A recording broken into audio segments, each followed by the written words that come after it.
প্রিয় দর্শক, আসসালামু আলাইকুম। আশা রাখি আপনারা ভালো আছেন। আজকে আমি অ্যান্টিবায়োটিক অ্যামোক্সিসিলিন সম্পর্কে আলোচনা করব। তো আপনারা দেখতে পারতেছেন এমোক্সিল 500 এবং 250 দুইটি প্রক্রিয়া হতে পারে। অ্যামোক্সিসিলিন একটি broad spectrum semi synthetic antibiotic যা বহু গ্রাম পজিটিভ এবং গ্রাম নেগেটিভ ব্যাকটেরিয়ার বিরুদ্ধে কার্যকর। অ্যামোক্সিসিলিন ব্যাকটেরিয়ার কোষ প্রাচীর গঠন ব্যবহৃত করার মাধ্যমে ব্যাকটেরিয়া ধ্বংস করে। গ্যাস্ট্রিক পিএইচে অ্যামোক্সিসিলিন বিনষ্ট হয় না। এটি ঊর্ধ্ব পাকস্থলীতে সম্পূর্ণভাবে শোষিত হয়।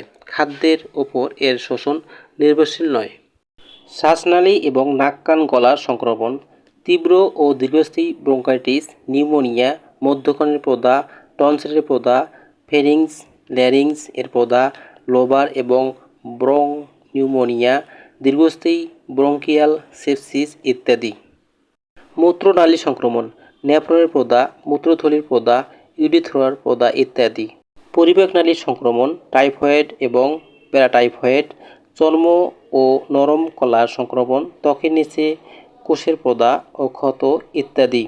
যৌন সংক্রান্ত সংক্রমণ, গনোরিয়া ও সিফিলিস। অন্যান্য সংক্রমণ, রক্তের সংক্রমণ, এন্ডোকার্ডিয়াম এর প্রদাহ, মেনিনজাইটিস এবং পেরিটোনাইটিস, অস্টিওমাইলাইটিস ইত্যাদি। অ্যামোক্সিসিলিন দাঁতের অস্ত্রোপচারের পরবর্তী এন্ডোকার্ডিয়ামের প্রদাহের প্রতিরোধে ব্যবহার করা যায়।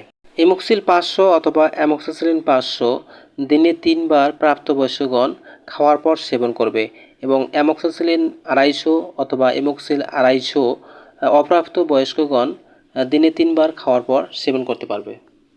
গর্ভাবস্থায় এবং স্তন্যদানকালে মাগণ নিরাপদে এটি ব্যবহার করতে পারবে। কিছু কিছু পার্শ্ব প্রতিক্রিয়া কদাচিৎ দেখা যায়।